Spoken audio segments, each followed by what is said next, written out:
So this chapter called Purushottama Yoga, 15th chapter, is one of the important chapter. Those who are especially connected to ashram, whether they remember Bhagavad Gita or not, whether they by heart Bhagavad Gita or not, definitely this chapter they do it because this is connected to food, especially when you go to ashram. So definitely Urdha Mula Madha Shakam, whether they chant or loudspeaker or tape or whatever has to continue. So you have to learn. So that's why people do chant by heart, this at least. And interestingly, this chapter is called Vedanta Sara, the essence of Vedanta. And being one of the shortest chapter, only 20 verses, is the essence of teaching. And while discussing this 20 verses that we have already seen, can be divided into 5 stages, 5 things that we have discussed. So you can write if you want. The first one was called Samsara Varnanam. So Samsara Varnanam went up to 2.5 verses, not even 3. I hope you remember everything, okay?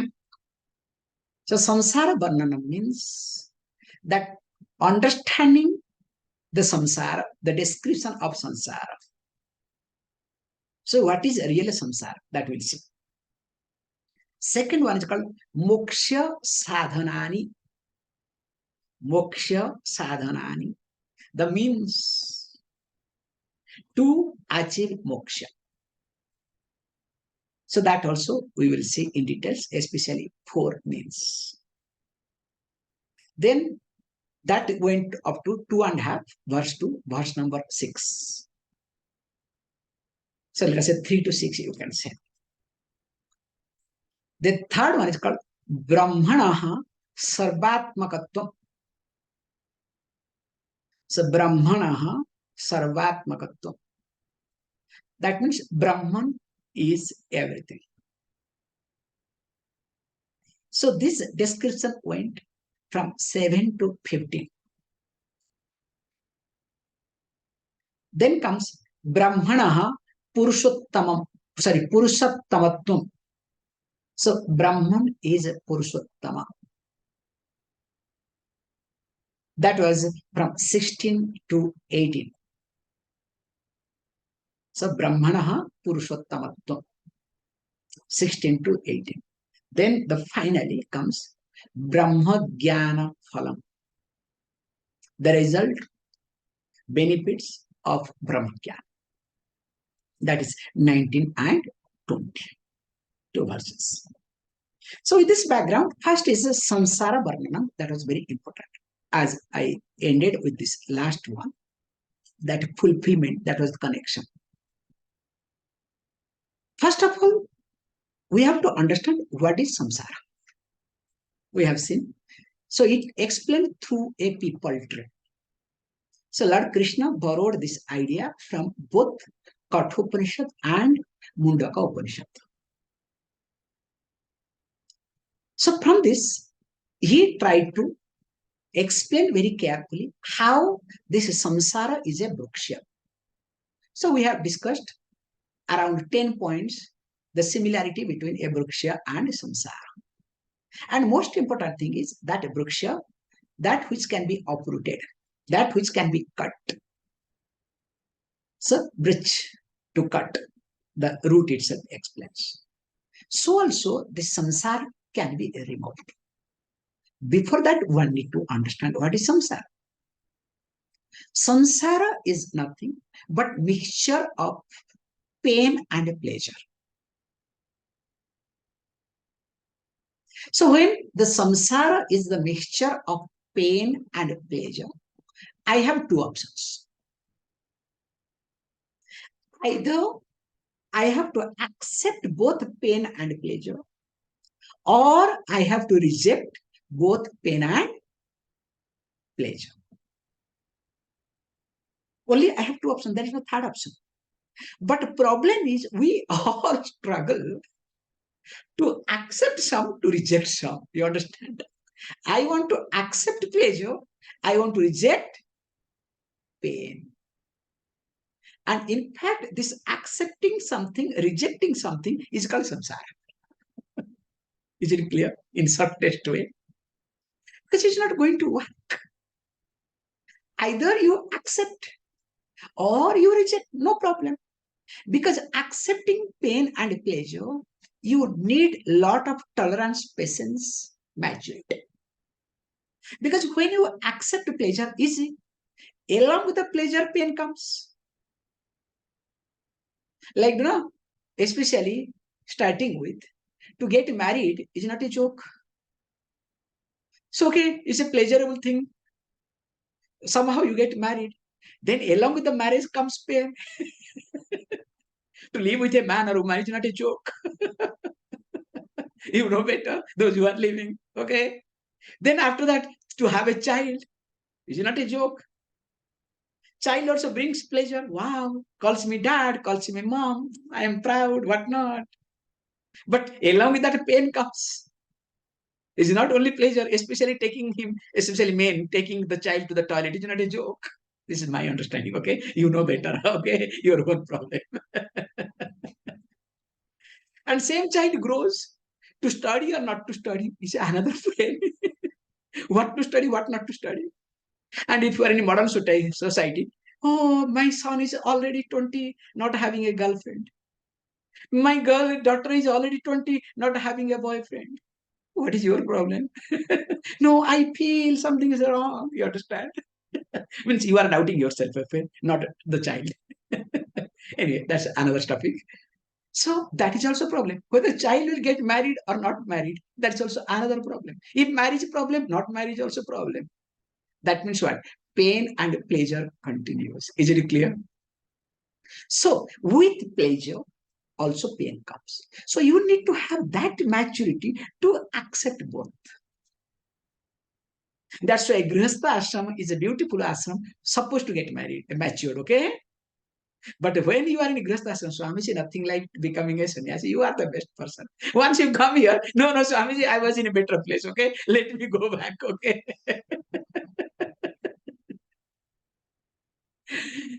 And other one is that rejecting both needs tremendous maturity. In fact, accepting both needs external and internal, more external and some internal maturity. Whereas rejecting both needs a lot of internal maturity.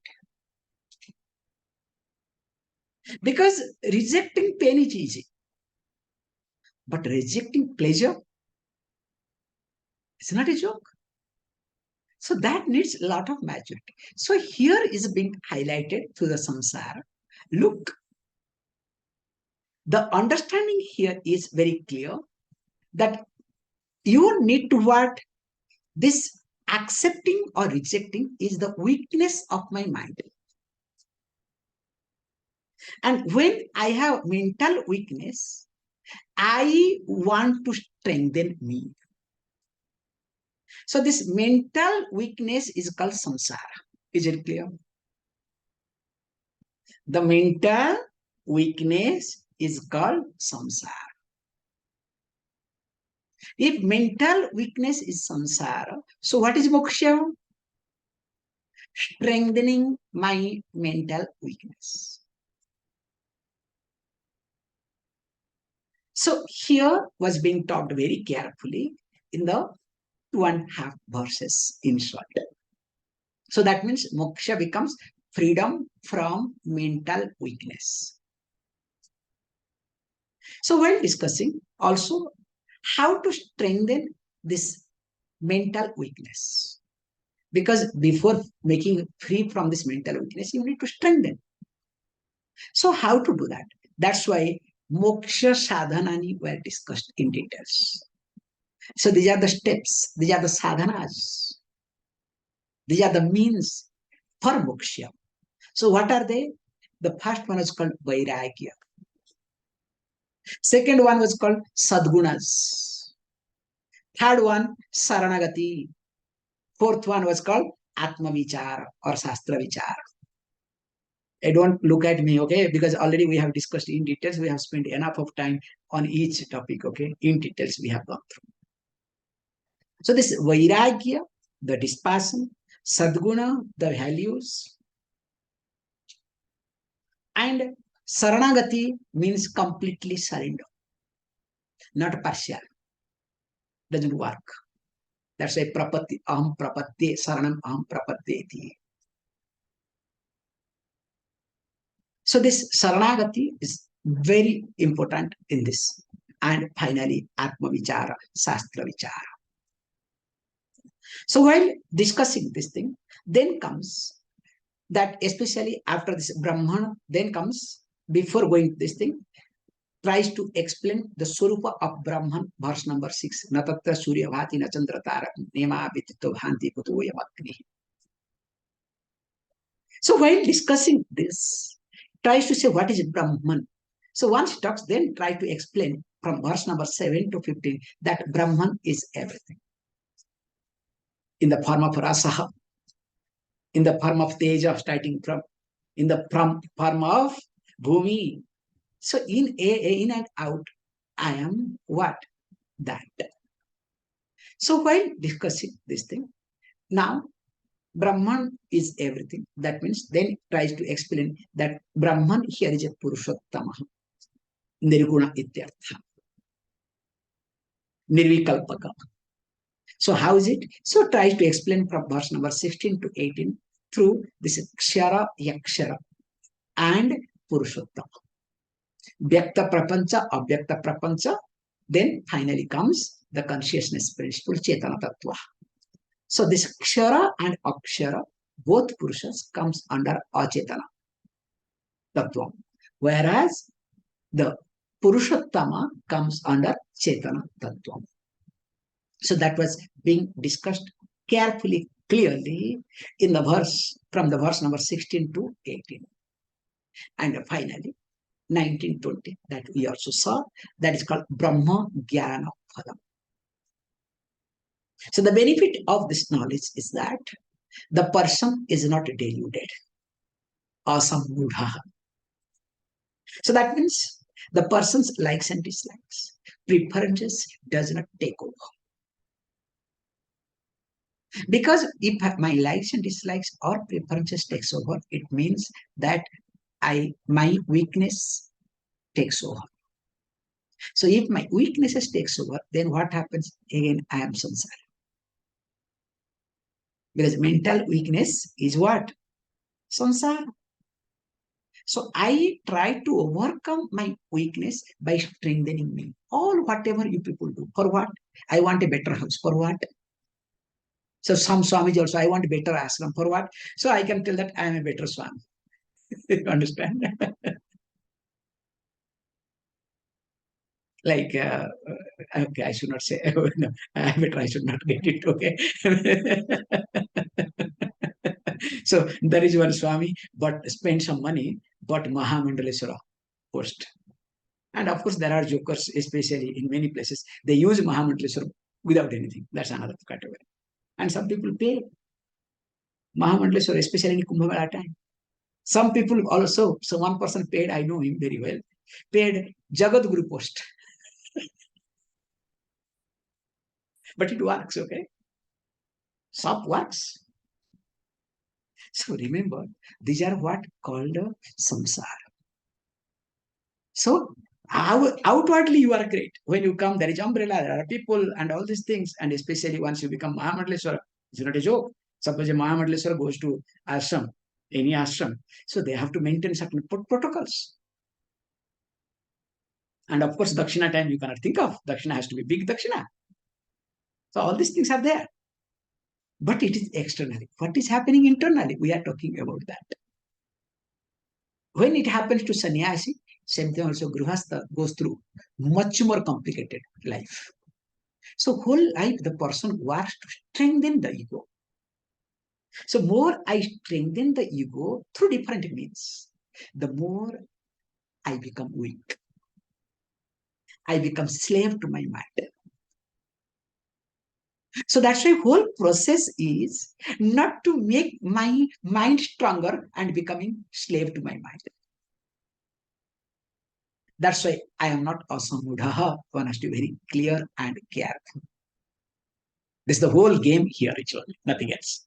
And not only that, so that you will be fulfilled person, man of fulfillment. So there will be no regret at all. A person, imagine, a regretful life. What a life. The best life to live is a regret-free life. Appa.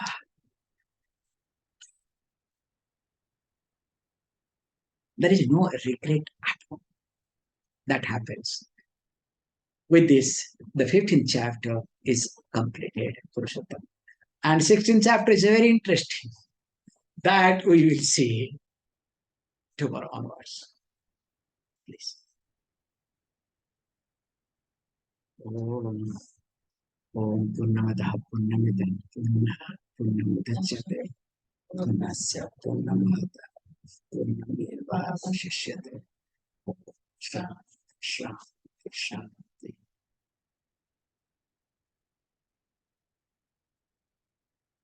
Thank you. I love you.